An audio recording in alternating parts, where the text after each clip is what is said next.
Nuestra idea, nacida en el 2017, cuando organizamos el curso sobre realidad aumentada, es crear productos de realidad aumentada sobre los hermosos bajorrelieves de Chan Chan, que como sabemos no son visibles al público debido a problemas de conservación. Y esta es la tumba de los relieves, si se abre,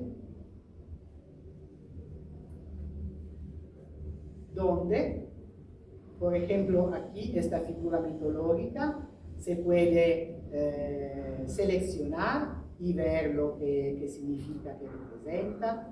Esta inscripción también. Aquí tenemos los lóbulos de la tumba y en la tumba podemos movernos también en las diferentes partes. Esto es solo un ejemplo de lo que se podría realizar con los bajorrelieves de Chan Chan y con los objetos de Chan Chan en general. Creemos que un producto de este tipo sobre los bajorrelieves sería de gran impacto e interés y podría constituir una primera acción concreta de esta colaboración entre el Ministerio de Cultura, universidades y organismos internacionales, de la que hemos hablado, y que en nuestra opinión es deseable y la única manera para preservar el complejo monumental. Muchas gracias.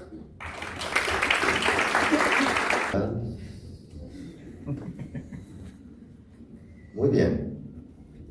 Pasamos ahora, antes de pasar a la siguiente exposición, vamos a despedir al arquitecto Leopoldo Augusto Villacorta y Cochea, que tiene que retirarse. Muchas gracias por su agradecida participación.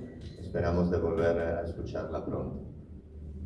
Bien, muchas gracias a todos ustedes y como siempre estaré dispuesto para cualquier colaboración desde nuestra querida región Piura para cualquier tema que demanden relacionado con el patrimonio histórico particularmente y con construcción en tierra, que es parte de mi experiencia profesional. Muchísimas gracias a todos ustedes.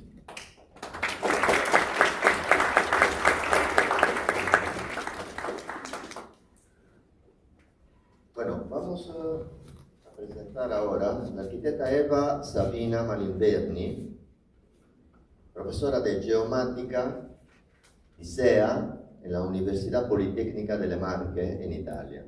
Su investigación incluye fotogrametría, teledetección, escaneado láser para el patrimonio cultural y el territorio, hasta la gestión de datos en GIS, HBIM 3D y CityGME.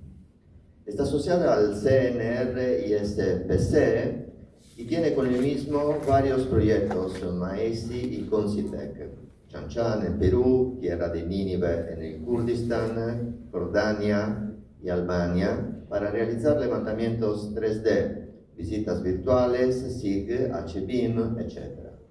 Es miembro de ICOMOS y de SIPA HD. Adelante, arquitecta.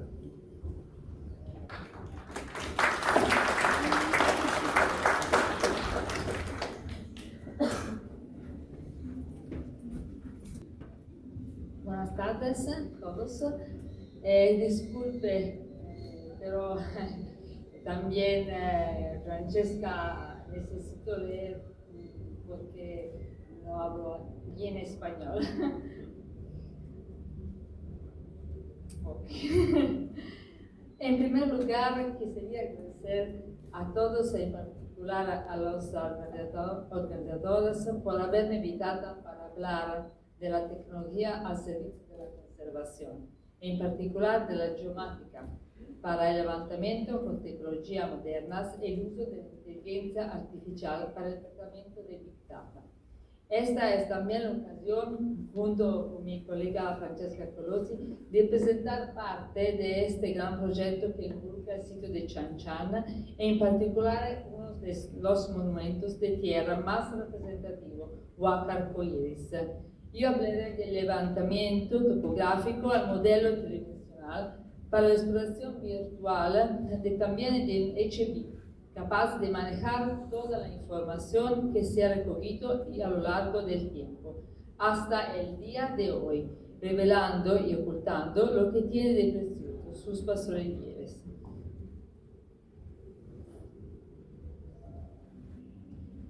Durante esta presentazione vamos a explorar la fascinante intersección entre la inteligencia artificial y la conservación del patrimonio cultural. Como puede ver en esta diapositiva, el tema central de la inteligencia artificial, que abarca el machine learning y el deep learning, es importante. La inteligencia artificial se define como cualquier técnica que permite a las computadoras imitar el comportamiento humano. El machine learning, por su parte, es un subpunto de técnicas de inteligencia artificial que utilizan métodos estadísticos para permitir a las máquinas mejorar con la experiencia. Y finalmente, el deep learning es un subconjunto del machine learning que hace posible la computación de redes neuronales multicapa. Veremos cómo estas tecnologías están siendo aplicadas para la conservación de nuestro patrimonio. Pero ¿cuándo debemos usar la AI? Cuando nos habemos tarea o problema complejo o gran cantidad de datos, muchas variables, sin fórmula o ecuación existente o conocimiento previo limitado. Nos adentramos en el campo de la GeoAI, la inteligencia artificial geomática. Aquí observamos cómo se cruzan diferentes métodos de adquisición de datos, como cámaras RGB, cámaras infrarrojas y escáneres láser terrestre, con tipos de datos como imágenes RGB y nubes de puntos 3D. Además, vemos las tareas basadas en la AI, incluyendo el Machine Learning con clustering, clasificación y predicción, y el Deep Learning con detección de objetos y segmentación. Todo esto nos presenta un panorama de los desafíos y la posibilidad que la AI ofrece a la geomática en la conservación. Esta imagen nos muestra la integración de datos geoespaciales a través de satélites, fotogrametría y drones. La capacidad de combinar estas fuentes de información es crucial para obtener una comprensión completa y detallada de los sitios patrimoniales. Desde los satélites que capturan imágenes desde el espacio hasta los drones que permiten una vista aérea cercana, estas tecnologías nos proporcionan datos valiosos para la documentación y el análisis. Aquí vemos un ejemplo de cómo se utilizan las imágenes de satélite para mapear áreas arqueológicas en un sitio y la producción de modelos digitales del terreno a partir de imágenes multispectrales. El caso del Parque Arqueológico Ambiental de la Tierra de Ninive ilustra el poder de estas herramientas para la conservación y la gestión de sitios complejos. Entonces, en esta diapositiva se centra en la optimización de los datos de levantamiento mediante la integración de tecnologías geomáticas avanzadas, la mejora de la orientación, la recuperación de la información y una alta calidad para la interpretación visual.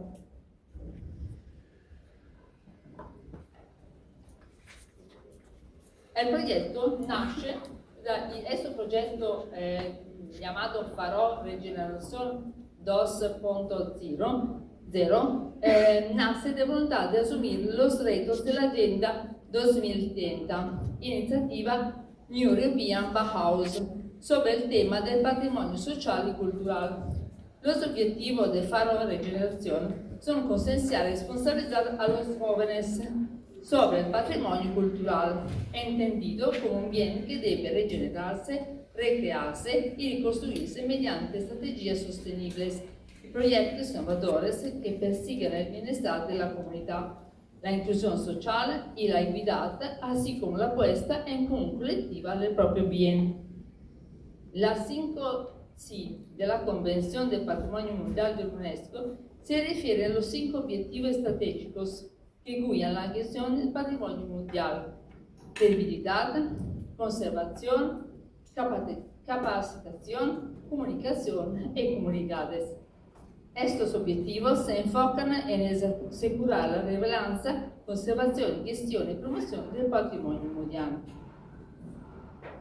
En esta presentación ahora ilustraré todo el trabajo en el sitio del Chan Chan, la recogida de datos obtenidos mediante técnicas geomáticas, especialmente aplicando fotogrametría, su tratamiento para obtener un modelo tridimensional, y a continuación explicaré cómo puede gestionarse las estructuras arqueológicas así obtenidas a traducirse en un lenguaje denominado ontología.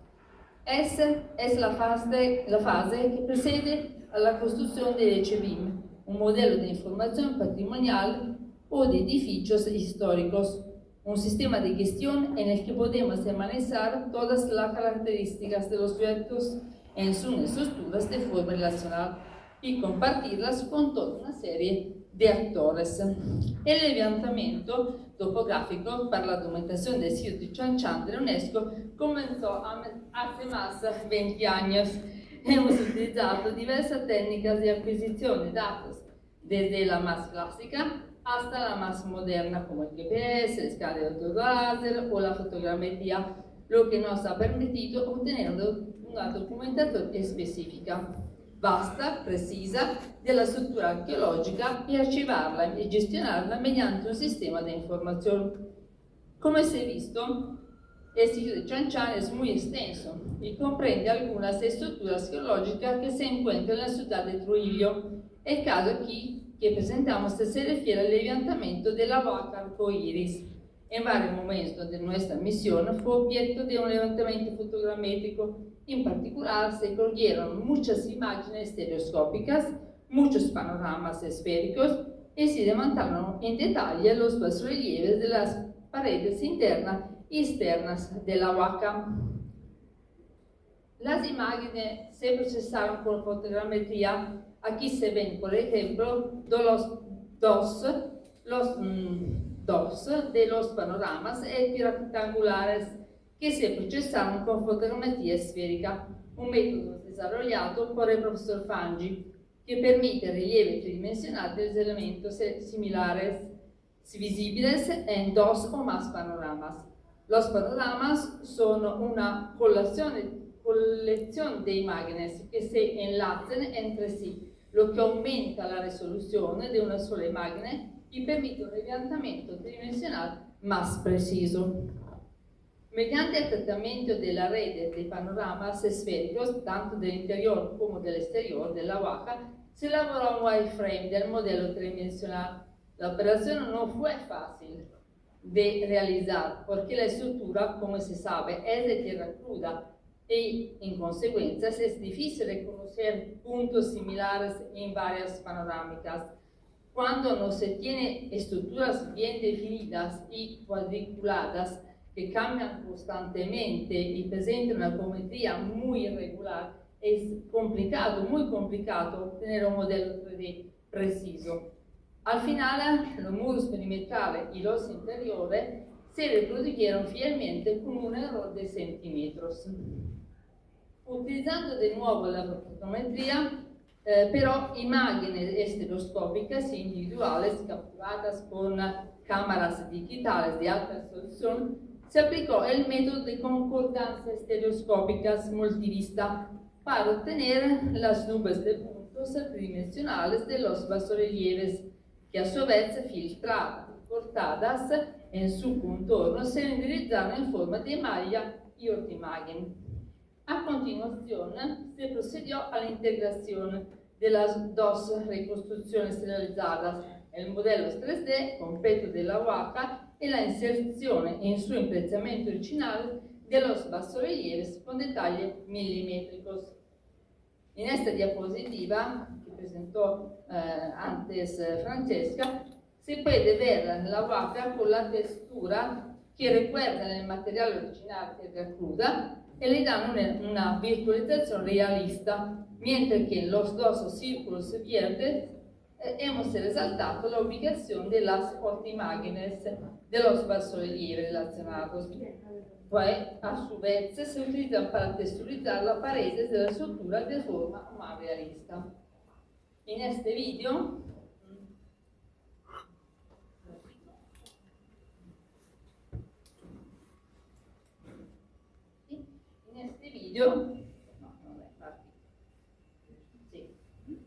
En este video se puede mirar la Waka en su totalidad. El resultado es un modelo 3D, medible, explorable. De hecho, se ha prestado a diversas formas de difusión, tanto para un público experto como para los visitantes del Museo del Chan Chan, nel Museo del Chan Chan. Nel Museo del Chan Chan, nel Museo del Chan Chan abbiamo realizzato in passato la presentazione in forma multimediale di tutto il materiale della ricostruzione del sito di Chan Chan e in particolare del modello 3D della Waka Arcoiris con gafas stereoscopicas e differenti herramiente. Però la documentazione non solo sirve da conoscere il passato, ¿no? Sino también para conservarlo. Esto hoy, en la era digital, puede resolverse mediante la gestión semántica de la información, características, atributos que afectan al objeto de estudio. El esquema que modela el conocimiento en un conjunto de entidades y relaciones, geométrica y no geométrica, se denomina ontología e implica a muchos actores, tanto en su construcción como en su uso. Los datos se convierten en informaciones que a su vez se convierten en conocimiento y gestión en HBIM. El ciclo de vida de la Waka, que incluye sus partes divididas en diferentes componentes, basamento, témenos, almacenes, lugar sagrado, a su vez subdividido en varios otros componentes, hasta el detalle de los bajorrelieves, junto con sus transformaciones materiales, su cambio, restaurazione, intervenzione, conservazione, si organizzan in un HBIM con differenti campos llave que son importantes porque recuperan la posibilidad de haber relaciones entre el objeto y poder crear sencillas y actualizar el modelo en el tiempo. Por ejemplo, la información en el tiempo. Sí. Por ejemplo, en ejemplo de actualizar la información es la posibilidad de considerar el ladrillo usado superimpuesto al muro, a la muralla de la Waka Arcoiris para ver una otra información más respecto al pasado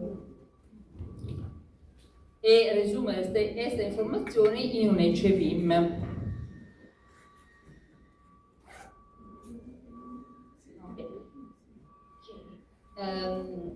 Entonces, como resumen de la información, hemos elaborado también una ficha descriptiva de las estructuras arqueológicas del sitio de Chan Chan, en este caso de la Waka Arcoiris, en la que además se relaciona todo el material obtenido y procesado en los últimos años y que puede ser compartido. Ahora me gustaría mostrarles, pero tengo poco tiempo, me gustaría mostrarles algún ejemplo de HBIM aplicado a diferentes realidades históricas, materiales y tipología relacionadas al patrimonio cultural italiano, que presentaron retos en la construcción del modelo 3D y la organización de los datos en el sistema de información. El primer caso es el caso de San Ginesio,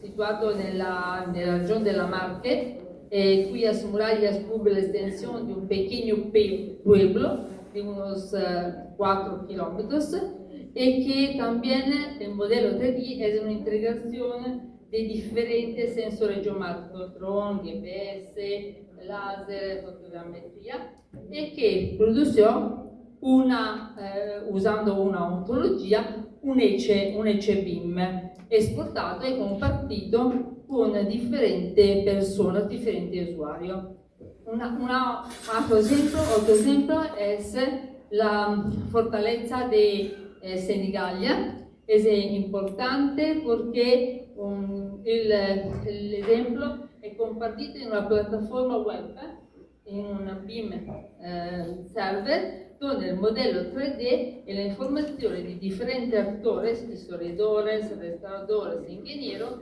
se reúnen de forma relacional en un entorno web para ofrecer un HBIM semántica que permite capturar y gestionar el significado y la relación entre los diferentes elementos del patrimonio. Disculpen.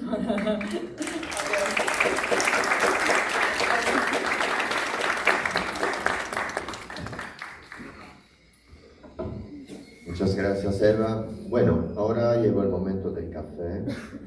Entonces tenemos 20 minutos de receso.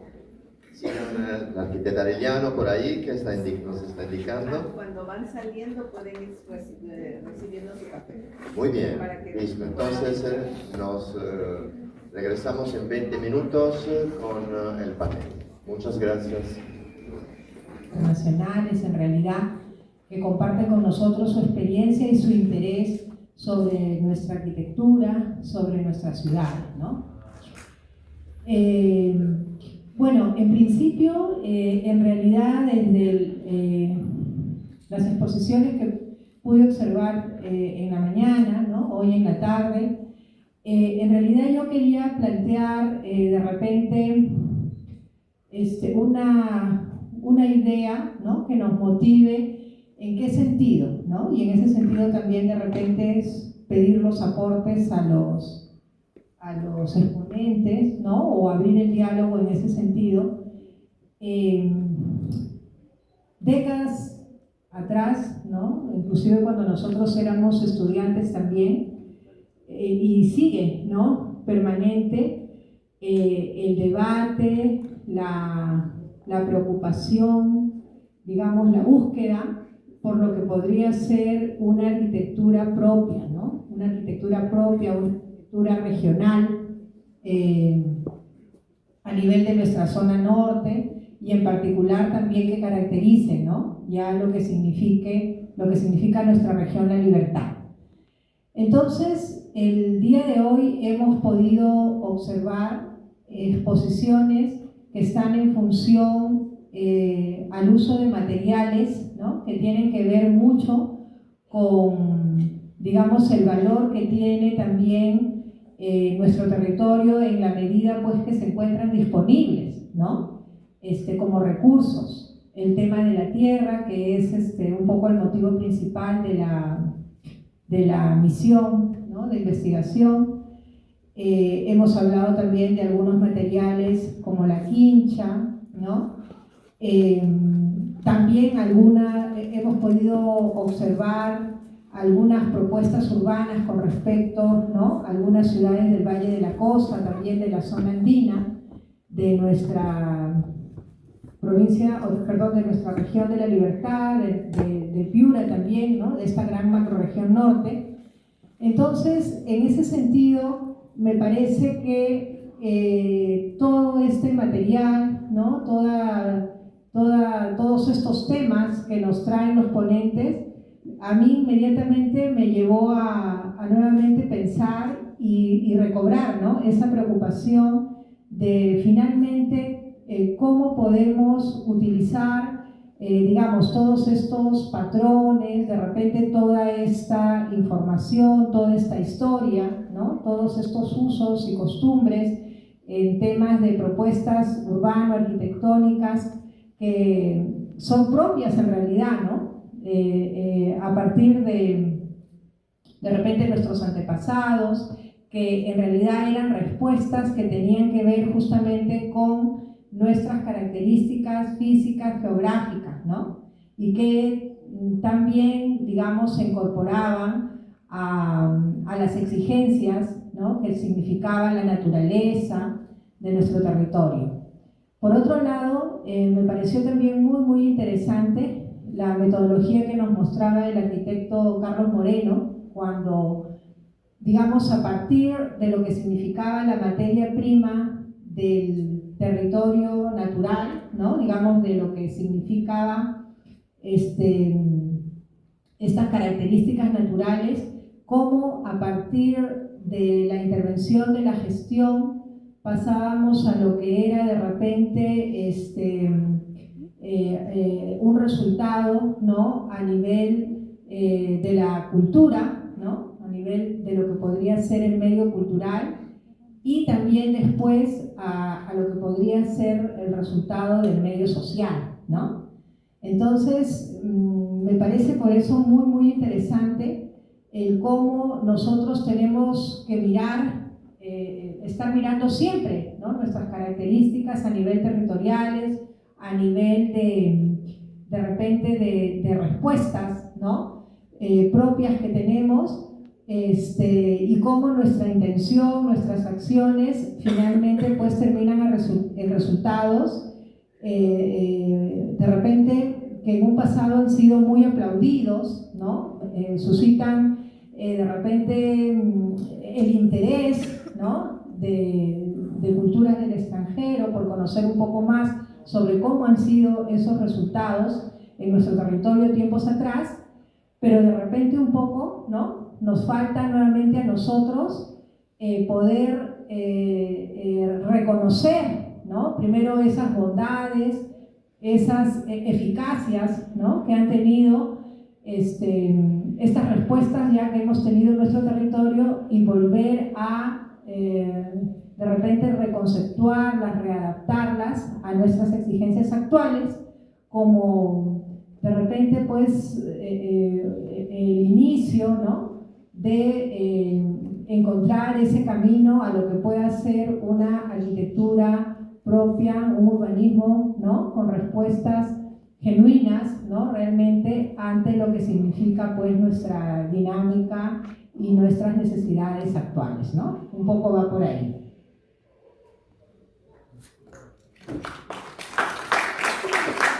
Gracias, Cecilia.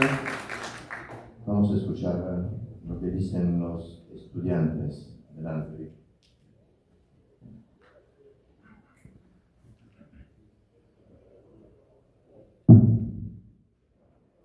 Buenas tardes, profesores, arquitectos. Yo esta oportunidad les quisiera compartir mi punto de vista desde estudiante. Particularmente la carrera de arquitectura para mí ha sido una novedad durante cada ciclo, porque yo no soy de la ciudad de Trujillo, vengo de selva del Perú. Y ir conociendo la cultura de estas ciudades es increíblemente impactante, porque durante cada ciclo de estudios se va descubriendo deficiencias que ha tenido cada cultura, ¿no?, en construir sus edificaciones. Y al presenciar estas exposiciones, las ponencias que han tenido, se ve la importancia que tiene esta construcción en la costa, ¿no?, en toda la costa del Perú, por el hecho de ser el material predominante. Del sitio donde no vengo, no se ve tanto esas construcciones, pero a veces lo que es el tema de la piedra, por el tema de contexto, ¿no? Sin embargo, yo quisiera tocar un tema, creo que yo más importante, que es el tema de conocer estas culturas, de saber que existen. Porque para mí, como les menciono, desde que empecé a estudiar ha sido un descubrimiento constante de este tema, del que yo desconocía completamente, incluso siendo peruano, ¿no?, es por lo que hoy, ¿no?, cada uno de nosotros debería de conocer estos temas para poder valorar adecuadamente. En ese sentido también, ¿cómo se diría?, rescatar las tecnologías que se están implementando actualmente en este proceso de valorización, porque si bien es cierto, se puede decir que todos deben conocer, pero es muy difícil viajar a estas zonas o conocerlas personalmente. Entonces, el uso de la tecnología que nos presentaban los arquitectos acá es de mucha ayuda, es muy importante porque nos permite ya evidenciar y tener presente cómo es, qué pasó y el por qué deberíamos de conservar todos estos valores. Porque si bien es cierto, del pasado uno aprende, del pasado uno va construyendo un futuro mucho más sólido en base a los errores que uno va viendo.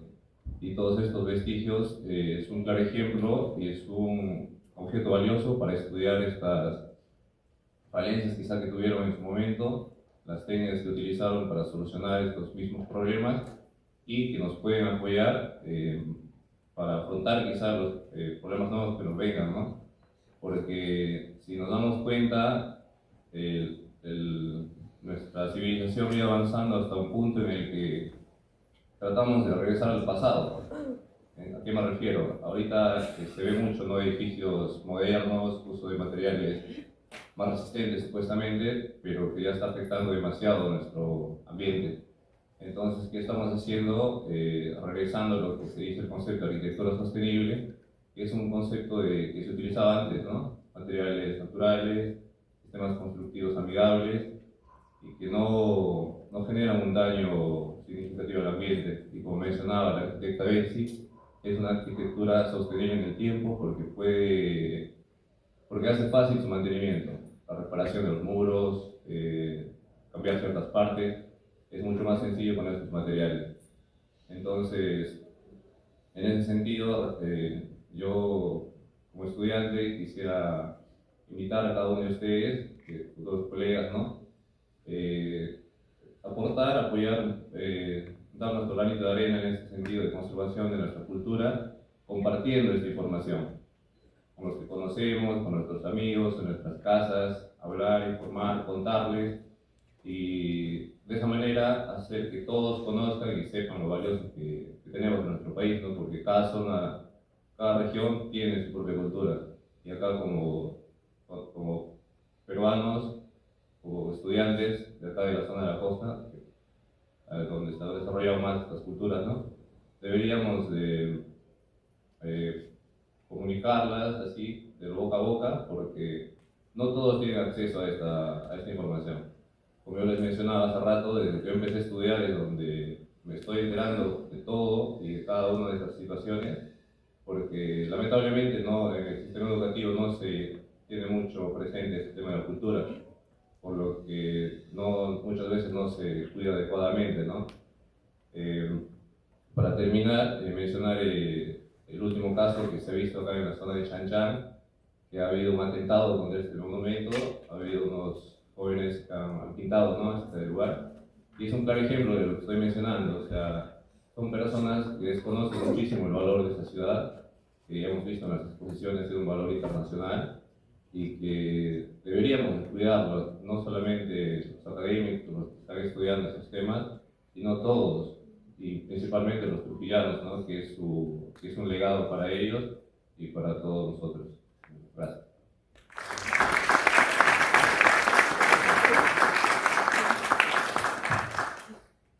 Muy bien, Víctor, muchas gracias. Voy a llamar a la mesa a Luis Siccha.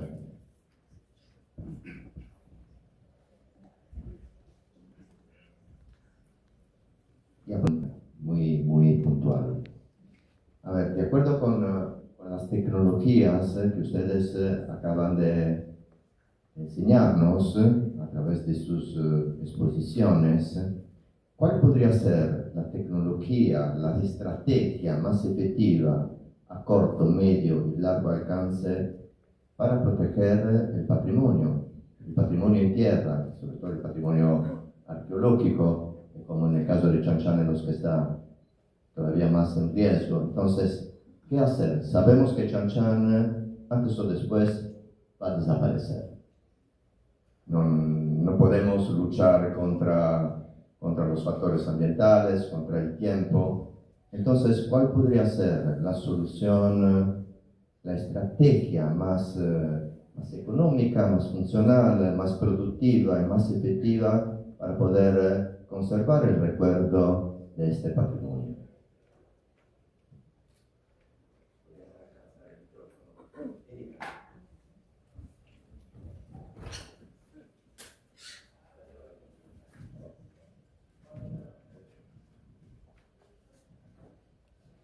Bueno, yo pienso que, pensamos, después pasará la palabra a Eva, pero creo que la cosa más importante es la documentación, esto seguro.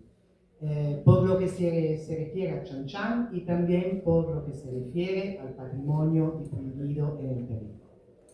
La primera cosa absolutamente importante es conocer.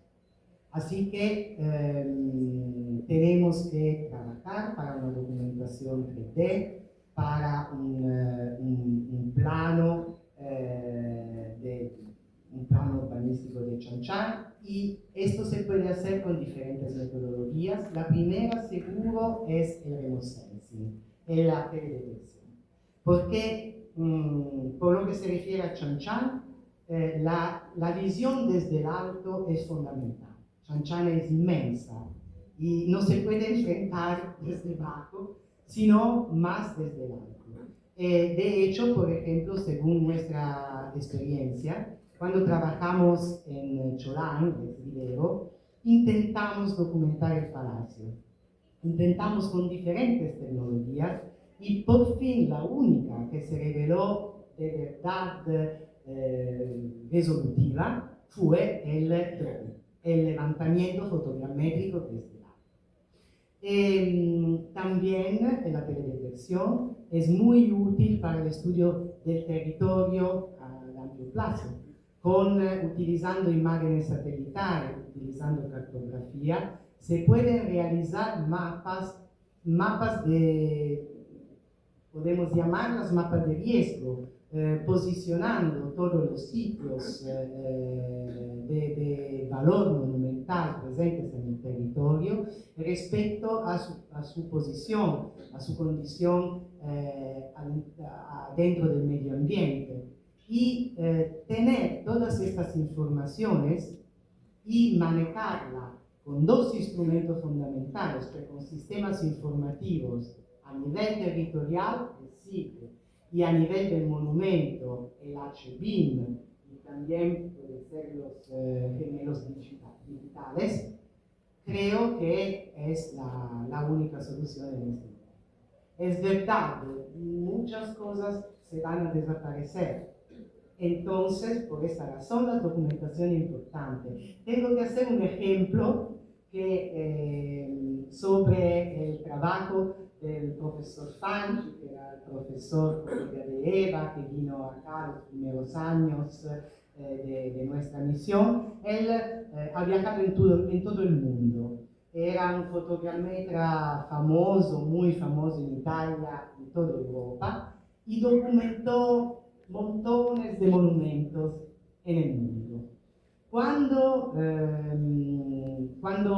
pasó la guerra en Siria, muchos monumentos de la Siria desaparecieron porque la destrucción fue total. El profesor Fanchi tenía una documentación 3D de estos documentos, que es lo único que nos queda, ¿no? Así que la primera cosa que hacer es esa. Sí, el patrimonio perdido, ¿no? Es importante para la memoria, ¿no?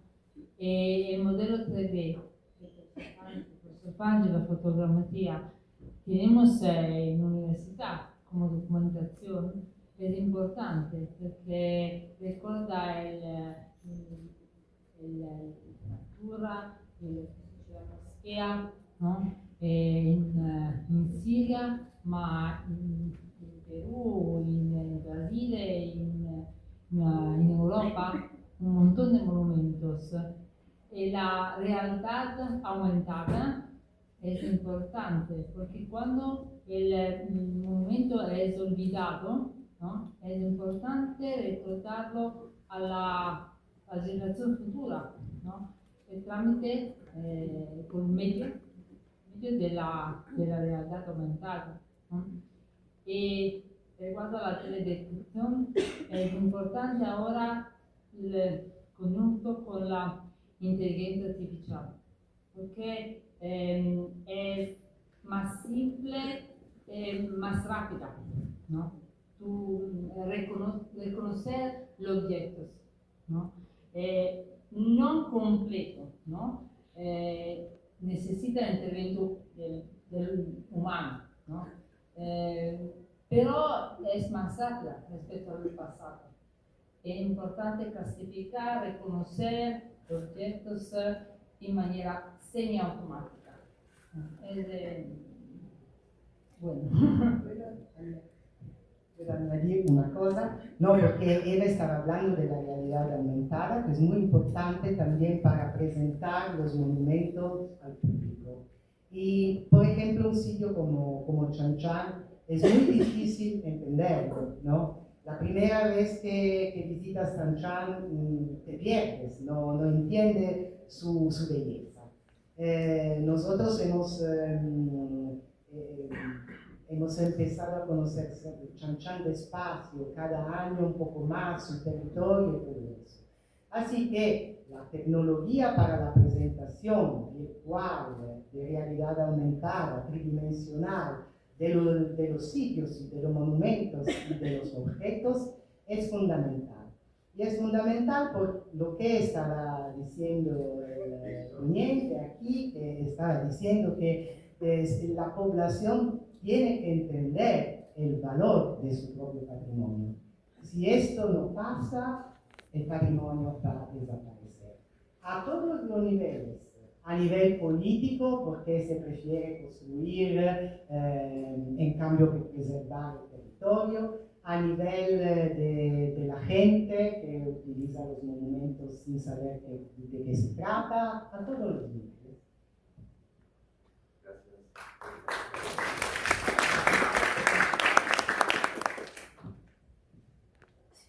Buenas noches, arquitectos, buenas noches. Sí, al igual que mi compañero Víctor, tampoco soy de la ciudad de Trujillo, soy de la ciudad de Cajamarca.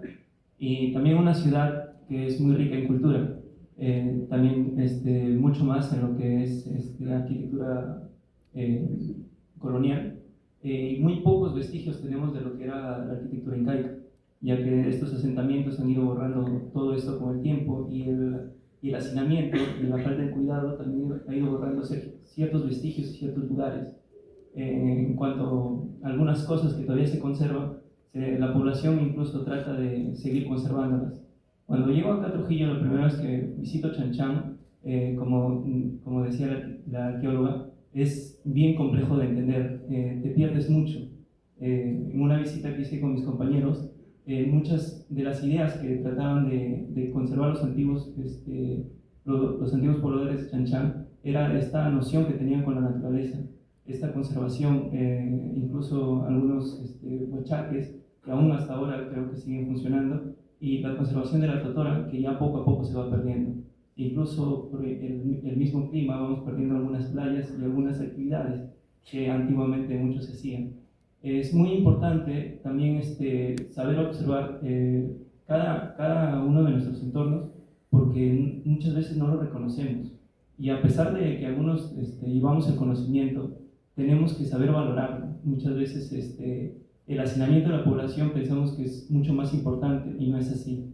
En algunas situaciones he podido observar como visitante en Chan Chan que se ha ido perdiendo incluso por las inclemencias climatológicas y que poco a poco se trata de recuperar. Mi pregunta iba, en el caso de Chan Chan se ha ido reconstruyendo algunas partes de los muros y también conociendo las nuevas tecnologías que contamos ahora, como lo que sería el BIM, que recién ahora me he podido enterar que también se puede utilizar para la reconstrucción. No estamos ajenos a eso. ¿Y cuál sería el siguiente paso tras toda esta conservación y esta intención de hacer el museo más inmersivo?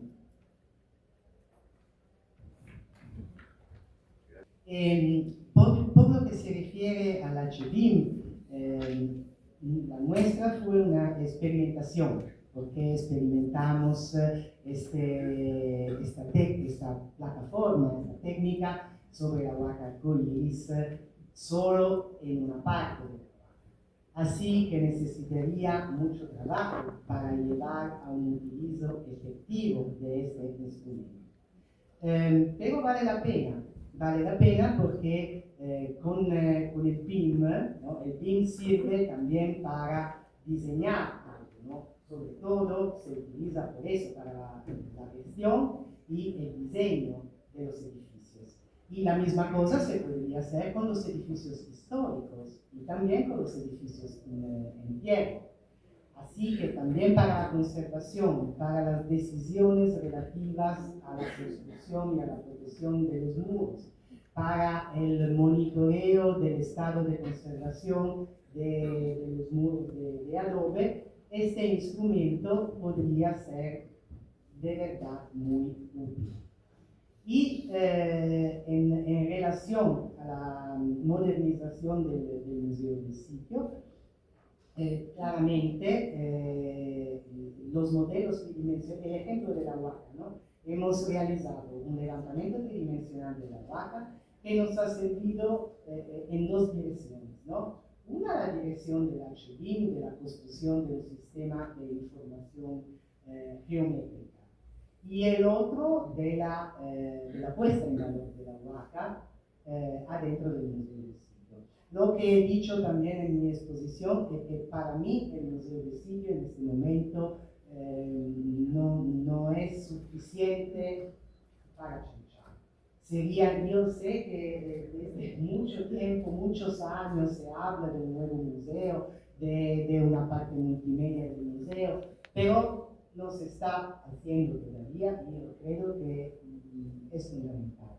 Sobre todo con un sitio como Chinchán, porque no lo sé, por ejemplo, el Coloseo en Roma, más o menos se entiende lo que es, ¿no?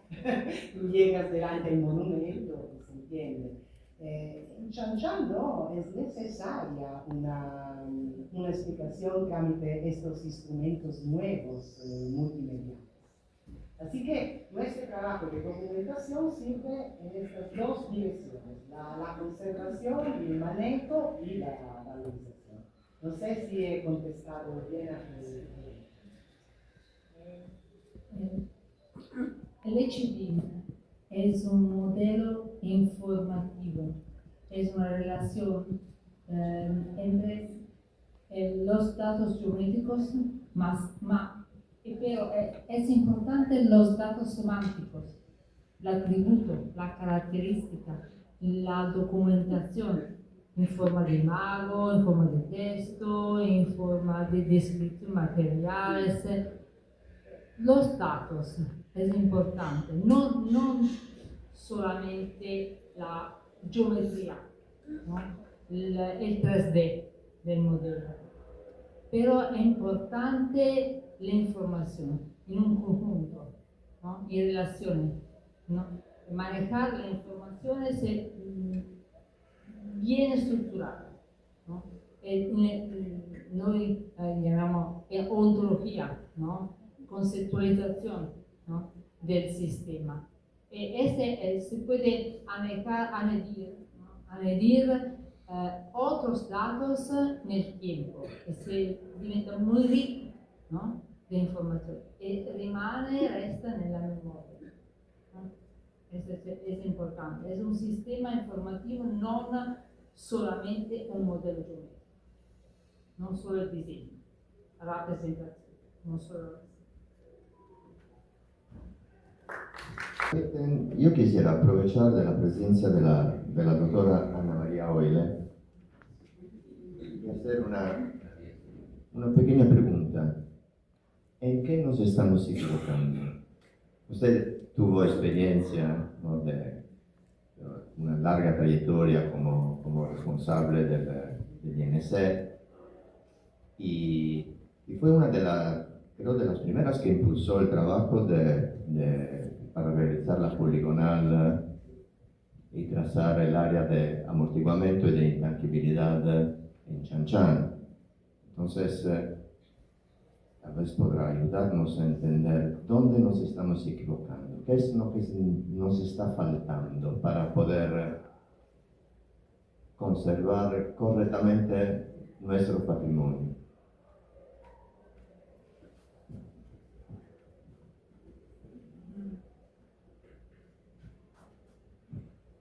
Muchas gracias, señor. Muchas gracias. En realidad, en toda la experiencia que he tenido yo casi toda mi vida profesional en Trujillo, en Chinchán ha sido uno de los objetivos clave de mi gestión. Por eso cuando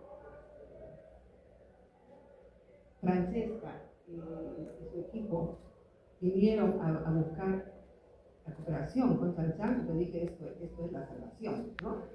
Entonces, porque vamos a tener tecnología, vamos a tener un mapa real, porque en ese entonces las intangible era un disparate, no, había sido hecho con cinta, ¿no? La cinta métrica, entonces los puntos no coincidían, tenían problemas legales, etc.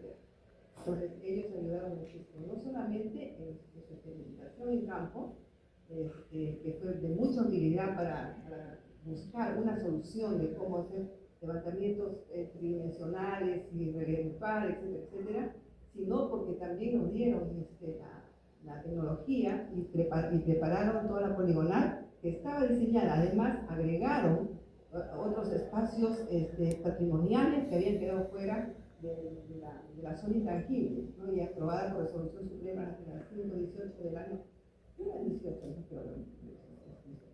bueno, con esa ley imperfecta, con esa defendíamos. Entonces, para nosotros fue un cielo abierto tener al equipo de Francesca y de Roberto Grassi empeñados en hacer desarrollar este proyecto año a año. ¿Cuántos años, Francesca? Bastante, 20 años, ¿no? Más o menos. Hasta que llegó a su final, porque ya pues había que pasar a un nuevo convenio para ampliar las actividades de la misión. Bueno, yo creo que el Estado, obviamente, el Estado hizo muchos esfuerzos en defender Chan, muchísimos. Para comenzar, hubo una intervención de la Procuraduría de Educación, que es dependiente del Ministerio de Educación, al cual el Instituto Nacional de Cultura pertenecía. Ellos iniciaron una acción legal para erradicar a todas las construcciones indebidas dentro del complejo. Estaban invadiendo todo, estaban terminando, ¿no? O sea, como decir, cumpliendo lo que han dicho ustedes. Un día va a desaparecer. Y estaba desapareciendo. Entonces, con la Procuraduría se hizo un trabajo enorme para reubicar a todas las poblaciones, había hasta por los jóvenes, habían boats, había, qué sé yo, ¿no? Granjas de caballos, de vacas, de todo. Todo eso se reubicó y se recuperó el espacio que le quedaba, porque muchas cosas de Chan quedaban fuera de esa ley que necesitaba. Aún así hicimos, con Roberto, que hicieron levantamiento perimétrico, modernizaron la poligonal, trabajamos con la municipalidad para hacer el reglamento de la zona de amortiguamiento. Y ahí comienzan los problemas, porque mientras no teníamos una resolución en esas áreas, no era posible hacer una zona de amortiguamiento que además no estaba en la ley. Entonces, para hacer corto el cuento, yo lo que creo es que nos faltó decisión política, y eso es una lección que deben aprender todas las instituciones del Estado, todas las instituciones públicas y también privadas, porque parte de la educación que se administra desde los colegios, desde la infancia, que por cierto nos llevan, una visita de entonces las universidades, las facultades, hay facultades que enseñan algo, pero ahí queda, o sea, no hay una conciencia, no se ha creado una conciencia tanto local de los pobladores de la periferia, como también de la ciudad de Trujillo, de la región, etcétera, etcétera, y del país, ¿no? La UNESCO también se raja la vestidura y dice, ¿por qué no hacen? ¿Por qué no hacen? No es tan fácil que no haya una conciencia y una valorización de qué significa Chan para la historia del Perú, para la historia del país. Chan es la capital de un imperio que abarcó desde Ecuador hasta Chile, ¿no es cierto? Casi media sierra, también parte de la sierra. Entonces, eso no se valoriza, nadie sabe. Nadie sabe por qué. No sé qué cosa es Chan. Todo es Inca, todo es Machu Picchu, todo es cosas así, pero no valorizan qué fue Chan. Eso lo llevo yo en mi corazón, ¿no? Porque soy trujillana. Entonces, para mí, Chan es la joya de la corona, ¿no? Lo máximo. Y pensar a través de las investigaciones arqueológicas que se han hecho, encontrar frisos a color, nos confirman algunos datos que daban los cronistas, que Chan era colorido. O sea, pero ahora lo vemos estructuras de tierra, que no nos motivan a nada. O sea, no hay arte, dicen, ¿no? Es puro adobe. Y un alcalde, inclusive, un alcalde que estuvo como 25 años de alcalde, dijo, no, yo destruiría todo y solamente dejaría el Palacio de Yuri, que es el que se visita para Chan, ¿no? Y me lo vino a decir un periodista, ¿no? Entonces yo me quedé para encantada, dije, este es el alcalde que tenemos, ¿no? Entonces, cómo se puede confiar en las autoridades cuando en la práctica se están expresando de que Chan no sirve? ¿Cómo vamos a tener niños que aprendan, universitarios que aprendan, colegas, colegios profesionales? No hay, eso no existe. Entonces yo creo que por allí debe partir la educación.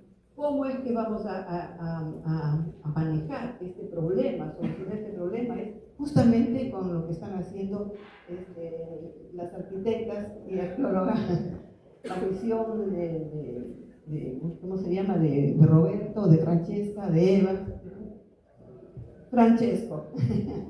¿No? Esa documentación para la valorización es esencial. Sin eso yo creo que seguiremos luchando con un elefante invisible, porque esto es invisible, no se puede tocar, ¿no? El desinterés, la falta de empatía con el patrimonio, ¿no? Entonces, yo creo que por ahí sí es que les ha gustado, no sé.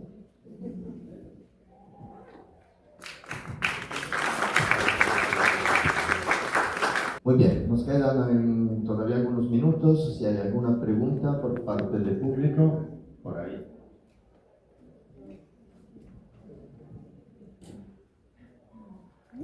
Buenas noches. Bueno, después de haber escuchado las ponencias tanto en la mañana como por la tarde-noche, yo hoy escuché a la doctora hablar sobre el tema de Chan Chan. Nosotros que estamos a punto de salir y otros compañeros que ya son egresados, y nos dirigimos por esta rama de lo que vendría a ser la parte patrimonial, ¿qué sugerencia a nosotros como ya alumnos y futuros profesionales nos da para poder potenciar este sistema que lamentablemente nos deja de lado a la parte cultural que tenemos, ¿no? Si bien es cierto, conocemos una maravilla del mundo que vendría a ser Machu Picchu, que también está en Perú, no dejamos de lado que Chan Chan es una ciudadela enorme, con un potencial súper grande y con una identidad cultural fascinante. Entonces, ¿qué hace falta para potenciar a Chan Chan para que llegue a un nivel incluso mayor que Machu Picchu?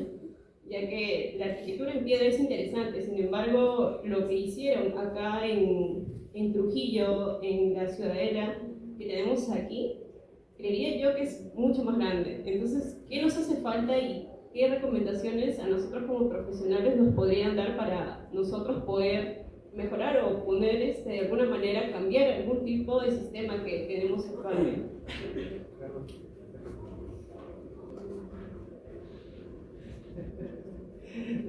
La pregunta era para María, ¿verdad?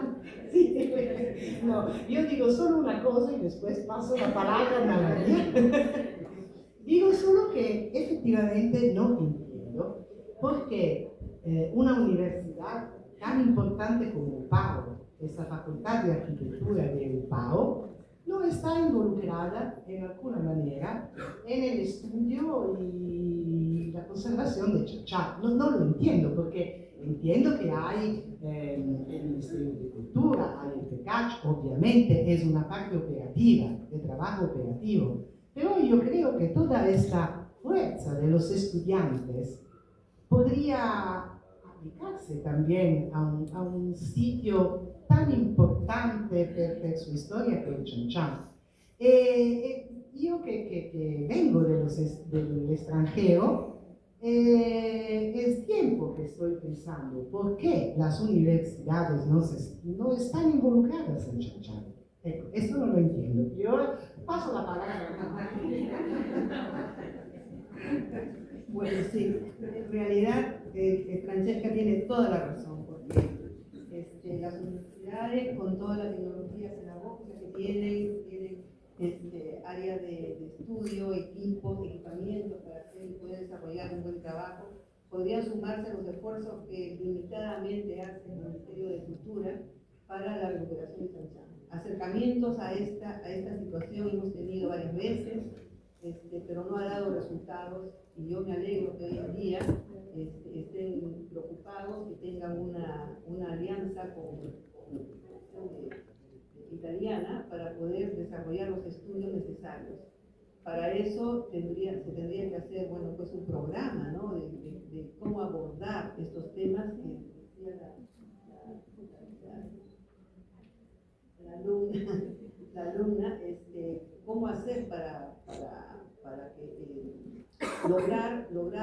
objetivos y sobre todo el deseo enorme de que Chan Chan sea un símbolo realmente de la patria, un símbolo regional, local, de la ciudad, de su población, de los que nacieron acá, los que no nacieron acá, etcétera, todos los que viven en la región. Entonces, creo que, bueno, yo estoy asombrada, realmente muy agradecida por todo el esfuerzo que están haciendo para consolidar finalmente un laboratorio de arquitectura en tierra que pueda abordar también la problemática de Chan Chan y difundirla, sobre todo difundirla y tener un programa de difusión casi permanente, ¿no? En todos lados, en donde se motive a la población la curiosidad de ir a conocer el sitio, de conocer el museo, de conocer, etcétera, todo lo que se pueda conocer de Chan Chan. Entonces, yo creo que, no sé si esto satisface, pero me alegro mucho que estén ustedes como PAO y con la misión italiana trabajando en este sentido. Muchas gracias.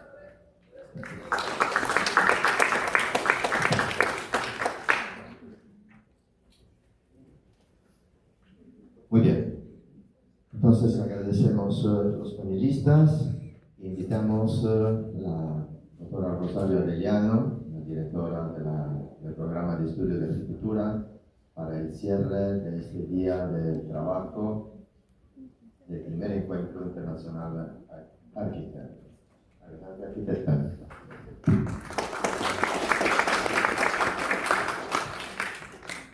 Bueno, estamos terminando un foro denominado Tierra y Arquitectura, paisaje del pasado al presente.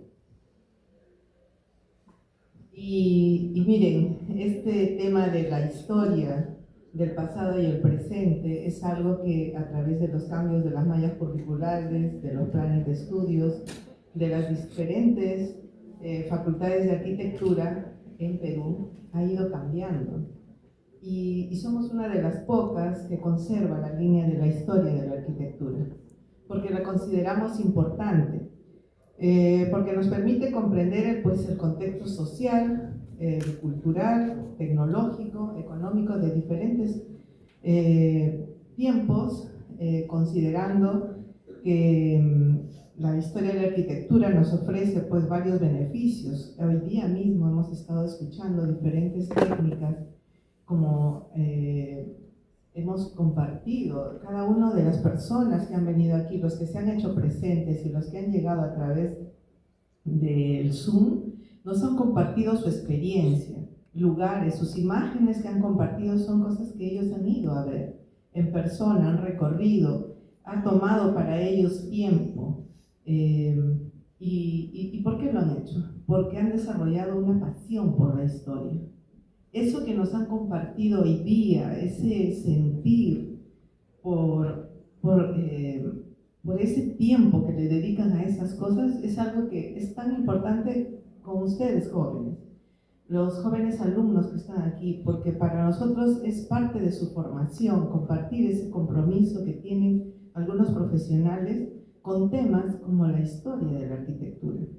Es importante, como decía nuestra doctora Ana María Oile, tomar conciencia. ¿A qué se refería cuando dice eso? Pues no es que hay que promover el respeto por la conservación de los edificios que existen, de diferentes épocas. ¿Cómo tomamos conciencia de eso? Formando hasta en casa a nuestros hijos, ustedes mismos. En casa seguramente que tienen recuerdos de la familia. Esto es de la abuela. ¿Por qué es de la abuela? ¿Por qué tenemos que recordar a la abuela? Ese era su juego de té de la abuela. Lo tenemos en casa y recordamos. Tenemos retratos. Tenemos, en casa yo tengo, por ejemplo, una vitrola con la que bailaron mis papás con sus hermanos. O sea, es para esto una familia, para nuestra familia es un recuerdo muy importante. Y funciona. Entonces, tener ese tipo de cosas en una casa, ustedes en sus viviendas, en sus familias, forman eso. ¿Cómo no verlo de un pueblo, de una ciudad, de una cultura como la que ustedes tienen la oportunidad de vivir cerca a Chan Chan? Entender Chan Chan, cómo vienen personas de otros países, de otras culturas a interesarse de algo que está tan cerca a nosotros. Y de repente fueron cuando estuvieron en el colegio y después no han vuelto a ir. De repente van ahora y los llevó el arquitecto Alberto Barba porque en taller de diseño él les hace recorrer eso para que entiendan lo que es la circulación. Y va y les hace entender la circulación principal, los ejes, ¿no? Y muchos dicen, ¿y por qué Alberto los lleva ahí? Porque tenemos estos ejemplos y podemos recorrerlos y entender cómo ellos hacían sus ceremonias y todo esto, ¿no? Que todo es parte de tomar esa conciencia, ese valorar la historia que tenemos. ¿Y por qué? Porque como futuros arquitectos eso les va a servir como base para que sus propuestas arquitectónicas tengan esa sensibilidad y tengan ese fondo, o sea, no son simplemente propuestas vacías o copias de otras modas que están por ahí. Nosotros vamos a recoger de nuestra cultura también de pronto de los íconos, de pronto de algunos elementos de la arquitectura de antes, lo vamos a hacer parte de nuestra arquitectura moderna. ¿Cómo nosotros insertamos eso? ¿Cómo lo adecuamos? ¿Cómo lo actualizamos? Eso es, ¿no? Que todos los profesores del área de Historia de la Arquitectura quieren que ustedes entiendan su valor y lo puedan emplear en sus propuestas arquitectónicas. Entonces, esta oportunidad que hemos tenido hoy, escuchar las experiencias de personas tan importantes, y qué tanto nos podría haber contado la doctora Ana Medea Olle, que tiene una experiencia increíble aquí y es una persona que tan valorada justamente por esa pasión que tiene por su Trujillo y por cada cosa, ¿no? Entonces, yo solo quiero agradecer a las personas que han estado organizando. Yo sé que Vlad y Betsy, Carlos han estado amaneciéndose, hasta Sandrita Poema, porque diciéndole Vlad y ya descansa. No, todos quiero que sepan, alumnos, que sus profesores que han organizado este evento lo han hecho con esa pasión que tienen también por algo que les gusta. Y eso ustedes tienen que valorar, ¿no? Porque es para qué, para ustedes, una experiencia. Y el tenerlos a ustedes de visita para nosotros también es algo que valoramos mucho, porque se han dado un tiempo, han hecho un paréntesis entre tantas cosas, y venir de Italia hasta aquí y de pronto dejar cosas pendientes, eso también lo valoramos. Gracias por todo y gracias a ustedes, chicos, por estar aquí con nosotros.